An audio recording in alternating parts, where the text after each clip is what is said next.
दोस्तों, welcome to our channel education for India यानी कि एजू फॉर इंडिया।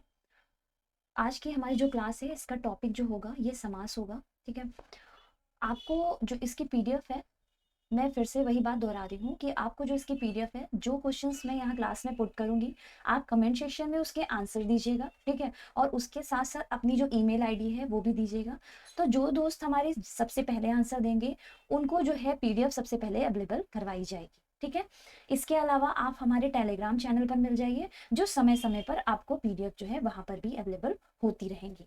लेकिन जिनको जल्दी और सबसे पहले चाहिए वो आंसर दीजिए और ईमेल आईडी पर अपनी जो है सेंड करिए। ठीक है,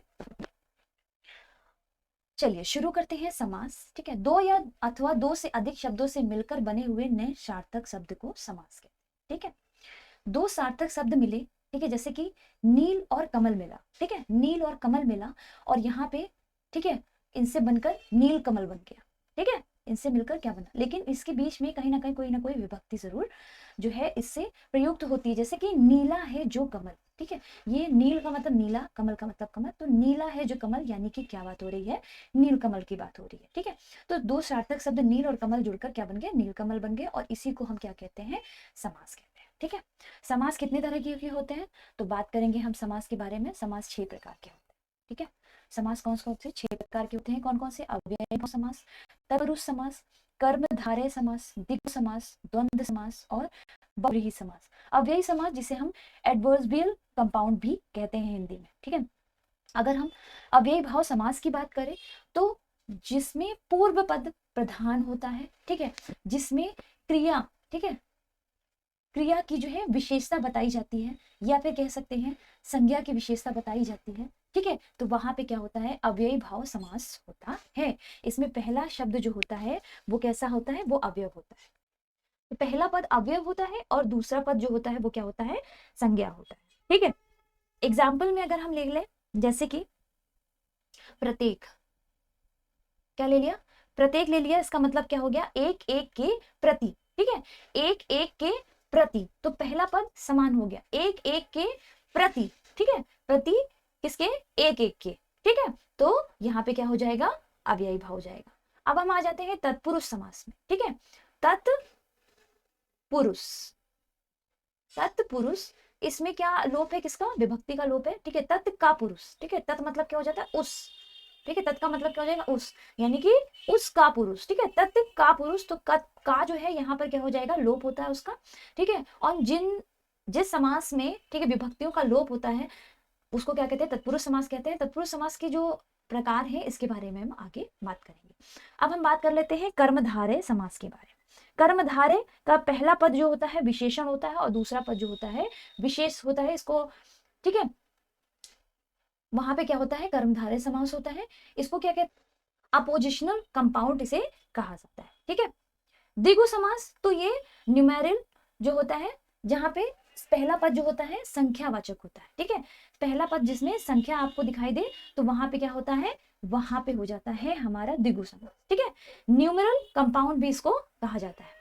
वहीं पे द्वंद्व समास की बात करें तो दोनों पद जिसमें प्रधान होते हैं, ठीक है, वो होता है द्वंद्व समास। ठीक है, कॉपुलेटिव कंपाउंड इसको कहा जाता है। बहुव्रीहि समास, जहां पर दो शब्द मिलकर किसी अन्य शब्द की तरफ, ठीक है, किसी अन्य अर्थ की तरफ जो है क्या करते हैं, इशारा करते हैं, संकेत करते हैं, उन्हें बहुव्रीहि समास कहा जाता है। इसे इंग्लिश में एट्रीब्यूटिव कंपाउंड भी कहा जाता है। चलिए अब हम बात करेंगे पदों के प्रधानता के आधार पर वर्गीकरण अगर करें। यहां पर देखिए आपको शॉर्ट में इस तरह से याद कर सकते हैं, तो जिसमें पूर्व पद प्रधान हो वो अव्ययी भाव हो गया, इसको उदाहरण हो गया प्रतिदिन, आजन्म, है ना। जिसमें उत्तर पद प्रधान हो, उत्तर पद यानी कि दूसरा पद, ठीक है, तो उत्तर पद किसमें प्रधान होगा, तत्पुरुष में होगा, कर्मधारय में होगा और द्विगु में होगा।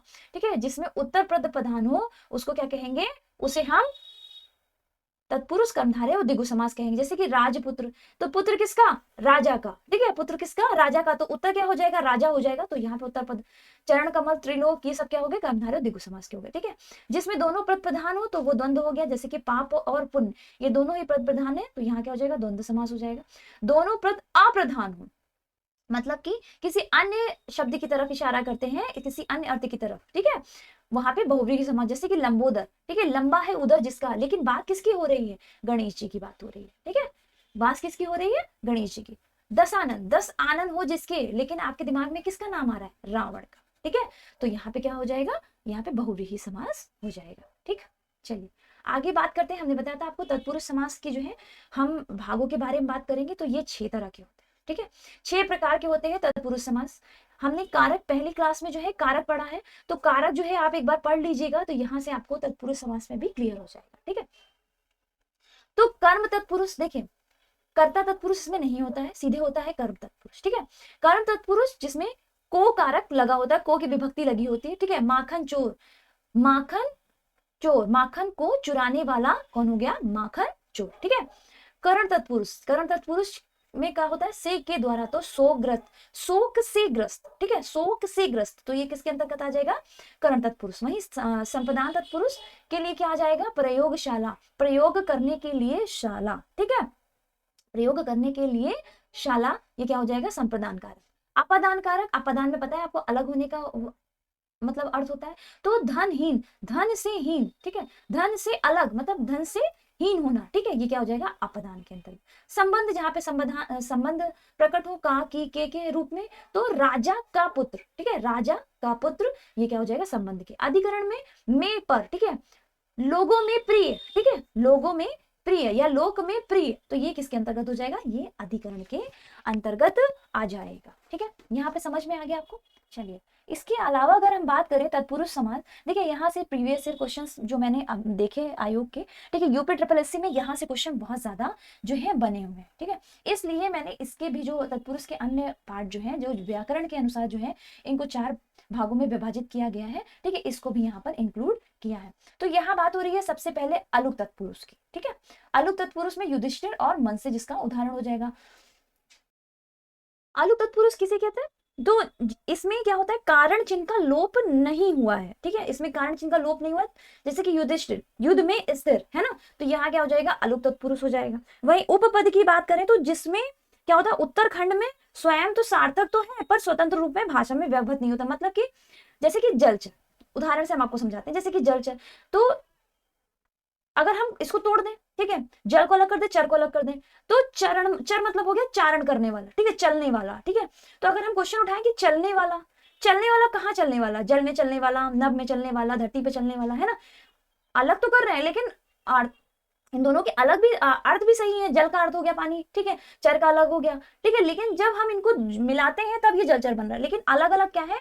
ये अपने आप में एक अर्थ होते हुए भी क्या हो जाते हैं? व्यवहारिक नहीं हो पाते। ठीक है, तो ये क्या हो जाएगा? उपपद तत्पुरुष हो जाएगा। ठीक है, अब नई तत्पुरुष, नई तत्पुरुष में क्या हो जाएगा? यहाँ पे क्या हो जाता है कि नकारात्मकता आपको पहले खंड में नजर आएगी, मतलब कि ना उपसर्ग जरूर नजर आएगा आपको। ठीक है, जैसे कि निर्बल, निर्दोष, ठीक है, अनादि, अन्याय, नास्तिक, ये सब क्या हो गए? नई तत्पुरुष के हो गए। ठीक है, अब इसके आगे आ जाता है प्रादि तत्पुरुष, तो जहां पर आपको अपि, ठीक है, अपि, प्रति, उप, ठीक है, ये पहले खंड में होते हैं, वहां पे क्या हो जाता है? वहां पे प्रादि हो जाता है, जैसे कि प्रदेश में प्रति हो गया। ठीक है, अब हम बात करेंगे द्वंद्व समास। ठीक है, द्वंद्व समास के भी 3 पार्ट होते हैं। कौन कौन से? इतरेतर द्वंद्व, वैकल्पिक द्वंद्व और समाहार द्वंद्व। देखिए क्वेश्चन यहाँ से बने हैं, इसीलिए मैंने आपके यहाँ पे क्वेश्चन रखे हुए भी हैं। ठीक है, तो द्वंद्व समास में अगर हम बात करें इतरेतर में, जहां पे मतलब परस्पर एक साथ हो, ठीक है, जहां पे इनका अर्थ परस्पर एक साथ का जहां पे संकेत करो, जैसे कि माँ बाप एक साथ हो ना, भला बुरा, पाप पुण्य, ये सब एक साथ ही व्यवहारिक रूप से जो है इनका प्रयोग किया जाता है। ठीक है, स्त्री पुरुष, ठीक है, और इसके बीच में क्या होता है? और का जो है प्रयोग किया जाता है। ठीक है, और का जो है प्रयोग होता है, लेकिन उसका लोप होता है, दिखाई नहीं देता। लेकिन जैसे कि आप बात करें इसको, माँ और बाप, भला और बुरा, ठीक है, इसका होगा, तो ये इतरेतर द्वंद्व के अंदर। वैकल्पिक द्वंद्व की बात करें तो इसमें या और अथवा आएगा सामने। ठीक है, या अथवा, थोड़ा या बहुत, सुख या दुख, है ना, सुख अथवा दुख, ये क्या हो गया? ये वैकल्पिक में आ गया। समाहार में क्या हो जाएगा? यहाँ बात तो दाल रोटी की हो रही है, लेकिन संकेत किसकी तरफ हो रहा है? कि जैसे होता है ना कि दाल रोटी के लिए हम ऐसा कर रहे हैं, इसका मतलब क्या हो गया? कि समान से अर्थ नहीं हो गया, इसका अर्थ ये हो गया, दाल रोटी मतलब अपनी रोजी रोटी की बात कर रहे हैं ना। सेठ साहूकार, तो सेठ साहूकार का मतलब यहाँ सेठ और साहूकार से नहीं है, यहाँ पे सेठ साहूकार के अलावा धनी व्यक्तियों से भी इसका अर्थ होता है। ठीक है, तो ये द्वंद्व समास के अंतर्गत आ जाएगा। अब आ जाते हैं बहुव्रीहि समास, तो इसमें भी 4 पार्ट होते हैं। कौन कौन से? समान अधिकरण, व्यधिकरण, तुल्य योग और व्यतिहार जो होते हैं बहुव्रीहि। इसके अंतर्गत समान अधिकरण लिखा हुआ है तो इसका मतलब क्या हो गया, समान अधिकरण हो जहां, है ना, जहां पे समान विभक्ति वाले शब्दों का जो है प्रयोग हो वहां पे समान अधिकरण। जैसे कि चतुर्भुज मतलब चार भुजाएं जिसकी यानी कि विष्णु, तीन नेत्र हैं जिसके मतलब कि शंकर, है ना। अब हम फर्क कैसे करें, तो व्यधिकरण में आ जाते हैं। तो व्यधिकरण में अगर हम मतलब जैसे कि असमान विभक्ति वाले, जैसे कि हमने यहाँ लिया वीणा पाड़ी, ठीक है, तो वीणा पाड़ी से अर्थ है कि वीणा पाड़ी है जिसके अर्थात मतलब सरस्वती। अभी हम यहाँ कहते हैं सूल पाड़ी, ठीक है, तो सूल पाड़ी क्या हो जाएगा, सूल है पाड़ी जिसमें अर्थात शंकर, तो यहाँ पाड़ी क्या हुआ, पाणी का अर्थ दोनों में हुआ लेकिन शुरुआत में क्या हुआ, ये बदल गया, है ना। तो ये क्या हो गया, असमान विभक्ति हो गई, ठीक है, तो ये क्या हो गया, व्यधिकरण। तुल्य योग में क्या आ जाएगा, जिस समाज में पहला पद सहबोधक हो, सहबोधक मतलब कि सपरिवार, ठीक है, संदेह, सबल, सहा, सचेत, ये सब क्या हो गया, तुल्य योदक हो गए, ठीक है, क्या होगा यहाँ पर, सहबोधक, ठीक है। अब यहाँ पे हो जाएगा व्यतिकरण। तो व्यतिकरण में क्या हो जाएगा कि घात प्रतिघात सूचक पदों, मतलब जैसे कि धक्का मुक्की, ठीक है, धक्का धुक्की, बाता बाती, ठीक है, मुक्का मुक्की, ये क्या हो जाएगा, ये व्यतिहार के अंतर्गत आ जाएंगे, ठीक। कोई कंफ्यूजन, देखिए ये एक बुक से कंप्लीट नहीं हुआ है, ये कई बुक से हमने उठाकर करा है, ताकि आपका ये है कि एग्जाम में जब पूछा जाए तो आप जितने भी पार्ट्स हैं जहां से भी पूछा गया है आप क्वेश्चन कर पाओ। देखिए अगर कोई क्वेश्चन नहीं समझ में आया, कोई प्रकार नहीं समझ में आया, तो आप कमेंट सेक्शन में आके मुझे बताइए, मैं वहीं आपको क्लियर कर दूंगी, या फिर टेलीग्राम चैनल पर लिंक पर आ जाइए, वहां मैं आपको क्लियर कर दूंगी, ठीक है। चलिए क्वेश्चन आंसर पे आते हैं। तो गौरी शंकर शब्द में समास है तो कौन सा होगा, द्वंद्व समास होगा, ठीक है, गौरी और शंकर। यथोचित, यथोचित किस समास का उदाहरण है, तो ये अव्ययी भाव, इसमें पहला पद जो है प्रधान होगा, ठीक है, अव्ययी भाव समास हो जाएगा। नवरत्न, यहाँ संख्या आ रही है तो द्विगु समास हो जाएगा। योगदान, ठीक है, योग में दान, ठीक है, तो तत्पुरुष समास, ठीक है, योग से दान, सॉरी योग से दान, ठीक है, तो ये तत्पुरुष समास के अंतर्गत जाएगा। भला मानस, भला मानस में भला हो जो मानस, ठीक है, तो ये कर्मधारय समास के अंतर्गत आ जाएगा। तो जिस सामाजिक शब्द में पूर्व पद और उत्तर पद गौण होते हैं और कोई तीसरा पद प्रधान होता है तो यहाँ कौन सा समास होता है, जैसे कि बताया था मैंने आपको, बहुब्रीहि समास होता है, ठीक है। द्वंद्व समास में कौन सा पद प्रधान होता है, तो दोनों पद प्रधान होते हैं, ठीक है। वाचस्पति किस समास का समस्त पद है, वाचस्पति, तो ये अलुक समास का, ठीक है, अलुक तत्पुरुष का हो जाएगा, ठीक है। सो मैंने जैसा कि आपको बताया कि क्वेश्चन जो है ये आपको यहाँ पर अटेंड करने हैं, ठीक है, और उसके बाद आपको कमेंट सेक्शन में मेल आईडी के साथ आंसर देने हैं, आपको सबसे पहले जो है पीडीएफ अवेलेबल हो जाएगी। चलिए एक क्वेश्चन जो है यहाँ मैं आपको दे रही हूँ, तो बताइएगा इसका अर्थ क्या होगा और ये किस समास के अंतर्गत आएगा, ठीक है, बारंबार, ठीक है, आपका क्वेश्चन है आज का बारंबार, और हमें बताना है इसका उत्तर क्या होगा और ये किस समास के अंतर्गत आएगा, इसका अर्थ क्या होगा, ठीक है, और ये किस समास के अंतर्गत आएगा, यहाँ मैं लिख दे रही हूँ फिर से, बारंबार, ठीक है, ये हमारा आज का question. So thank you class, मिलते हैं हम अपनी अगली क्लास में।